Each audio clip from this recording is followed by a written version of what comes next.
Welcome to the Hatchery Ask Show, where you ask questions and we answer them about sales and marketing. If you would like to submit your question for the chance to be featured, just fill out the form in the description box down below. Now let's get into your questions. Always come when I need you. You know I'll be there for you. Where are you now? Where are you now? So our first question comes from Pam Carpenter, and Pam is a recurring revenue strategist. She helps coaches, consultants, and authors create more impact, independence, and income with memberships and online courses. You can follow Pam over on Facebook at facebook.com/membership maven. Now, Pam's question, I'm going to read this off my screen here, is the sales script is essential for closing high ticket on the phone, but there's always a challenge between closing one-to-one and the transition to closing one-to-many. So webinars, sales series, PLF, etc. What is the key to successfully selling mid to lower ticket in a one-to-many format? And how does the way that you're selling, the environment, and the price point impact the sales script? So Pam, selling one-to-many is far more difficult than selling one-to-one, that's for sure, because you don't have the opportunity to listen in to what your client is saying and telling that they need to. You don't have the opportunity to go as deep with them as you would in a one-on-one conversation. And so I never recommend somebody who is starting selling to start with a one-to-many model until they figure out selling one-to-one. But I know that for you, you're not in that position, that you have sold one-to-one a lot and you're ready to move into that one-to-many. So when we're moving into one-to-many, we want to think about, we're moving people through the exact same steps. We still need them to connect in with their goals, with their dreams, with their desires. We still need them to connect in with the potential roadblocks and challenges that they have. We still need to be able to pitch based on the value and based on how we're going to get that person from point A, where they're at today, to point B, where they want to be, and to alleviate some of those challenges. Now, the issue, of course, is that we can't just ask them what those things are. Instead, we have to really know our customer, and we have to make sure that we are going through those different potential outcomes that they would want, and we're going through the potential roadblocks or broken beliefs that they might have. So what I always have my clients think about especially when we're working with them in our Marketing Mastery Mentorship Program, which is our private client program that we work with clients who are anywhere between $30,000 all the way up to $1 million plus, and we kind of progress them through these different phases of their business, and they kind of stick with other people who are in the same level of business as them. What we tend to work on with them when we're building these one-to-many sales models is to think about, what do people need to believe before they can buy my thing, right? So what do people need to believe before they can buy my thing? That is one challenge that you're certainly going to need to face. So you help people out with their membership sites.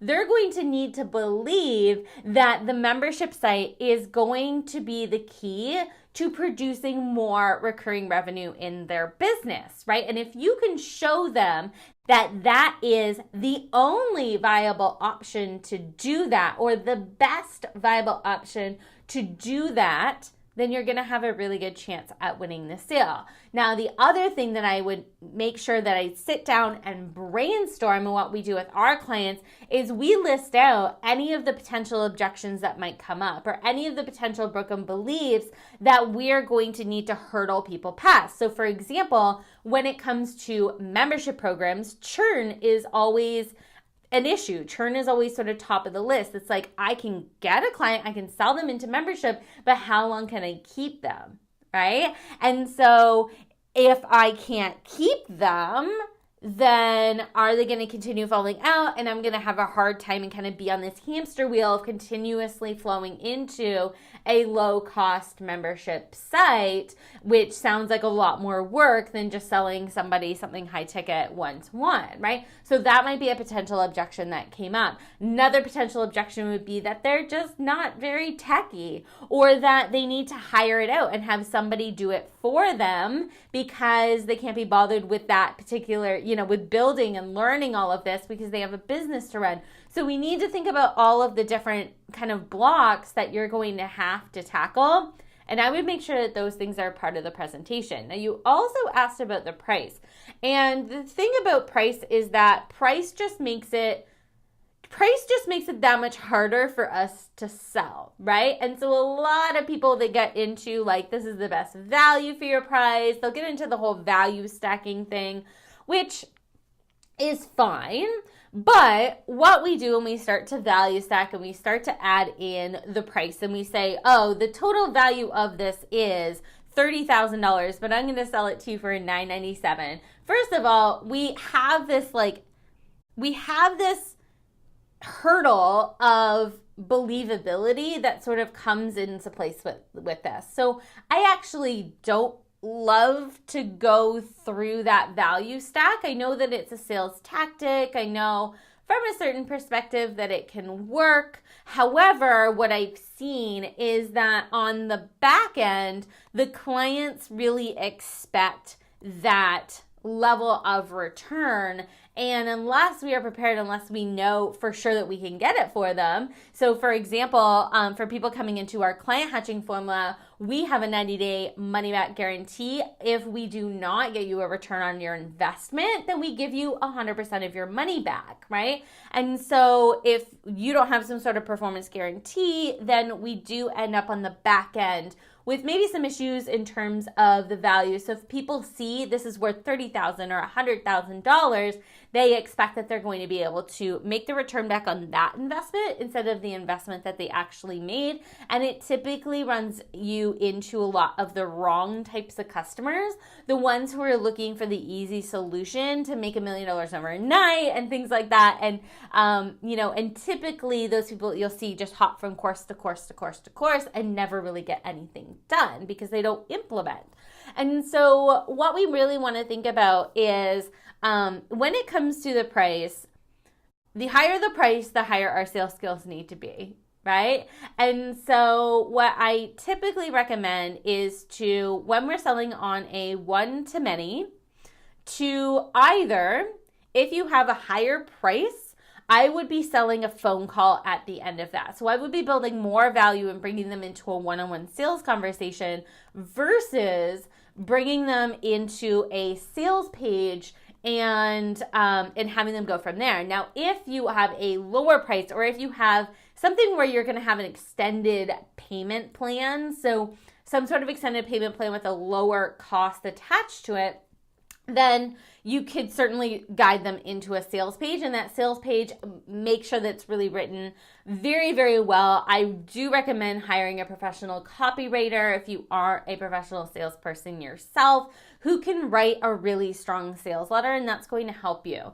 The purpose of that webinar or the one-to-many sales method, whether it be a video series or whatever it is, the purpose of that is not to get them to buy the thing. The purpose of that is to drive them to the vehicle that is going to sell them. So the vehicle might be a sales page, it might be a sales call, it might be however else you go about selling. It might be to get them to sign up for something, it might be to get them to attend a webinar or a live event, right? But the purpose of the webinar is just simply to get them to do that. And if you focus your webinar on that purpose and on selling that call or on selling that next step, then you're going to have a lot more success inside of that one-to-many sales model. So our next question comes from Lane Pacheco, and Lane helps frustrated and overwhelmed business owners refine their processes, build amazing teams, and market their businesses so that they can enjoy more money and freedom while spending their days leading an incredible team and working as much or as little as they want. You can follow Lane on all social medias at Lane Pacheco for everything. So Lane asks, we have different types of marketing that we have to do. We have lead gen, we have nurture, we have branding, etc. So if you're starting from ground zero with little to no startup funds, where do we focus? It's too much to do it all at once. And so are there certain things that should be in place before you tackle each type of marketing? Can you talk a little bit, for example, what we should already have in place before we tackle, let's say, branding? So Lane, I wanted to share with you just a little bit of a sneak peek from what's inside of our Marketing Mastery Mentorship Program, because we talk about this a lot. This is where, when we are going through the foundation stage with our clients, we are building out the different phases and stages and pieces of their marketing journey. Now, this is what the entire journey looks like. We take them from being aware to engaged to subscribed, to converted, to excited, to ascended. However, we don't start at the beginning and work our way through. So if I were taking a look at all of this and trying to think about, okay, where do we need to start? I would actually start here first. So right here where it says booked, that would be my step number one. And then I would bring us through this piece right here on converted, okay? And then I would kind of work my way back a little bit, so to here as well. So I would bring this guy in here as well as one of those first pieces. Now, I wouldn't continue working my way back as I started to add things on. Once I had those three pieces in place, I would go right to the beginning here and start working from there.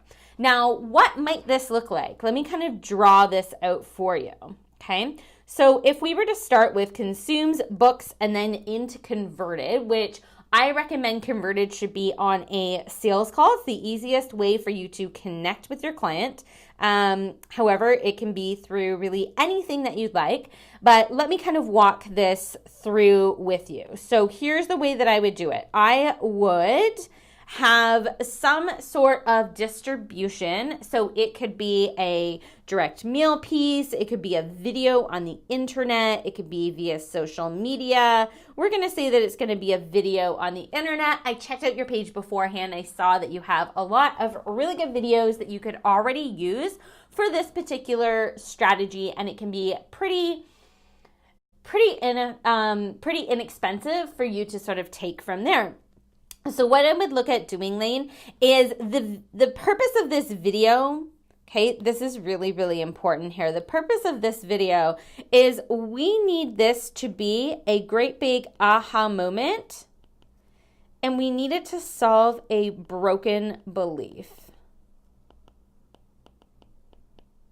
And I'll get into that in just a second. But that is really, really crucial that this video gives you that aha moment and also solves a broken belief for the client watching it. Now, the other important piece of this is that this is going to be no pitch, but you're going to mention how you work with people. Okay?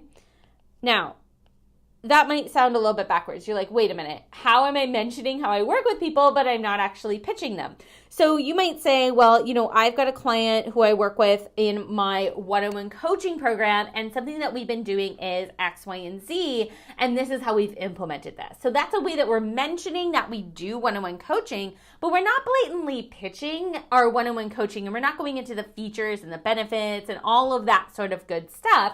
All we're simply doing is we are putting out some valuable information for somebody that is going to give them that aha moment, something that no one has ever shared with them before, something that I call it like breaking their brain. So I'm going to actually draw a little dude in here because, I think this is a really big kind of thing that we need to break their brain. So I'm going to kind of do like this. We're breaking this guy's brain, okay? This is brains. And that's really important. It kind of just looks like hair. But really, really important that we're breaking their brain inside of that video. Now, the next thing that we're going to do is we are going to run traffic to this particular video. So you can do this at a really low cost. If you had, let's say, $1,000 a month to spend, or if you even just had a couple $100 a month to spend, like $10 a day, I would put about 80 to 90% of that budget towards this particular ad itself. So 80 to 90% of your budget, and I would boost that budget to an applicable audience. Then what we're going to do is we are going to retarget the people who watched this video. So they watched a good chunk of this video. And I would say anywhere between 50 to 95%, depending on how long that particular video was. Okay. And what you're going to do is you're going to retarget them with another post. And that other post is just going to be a sales letter of some sort, okay? And the sales letter is not going to be to your product. So some sort of sales letter post. This could be a long form text post. It could be a video post, whatever you really want this to be. But the important piece here is that this is not, not to your offer, but it is to the next step. Okay, and that next step is get on a free call with me, get on this, get on that. Like whatever it is that is going to be your conversion tool, you're going to move them into that particular thing.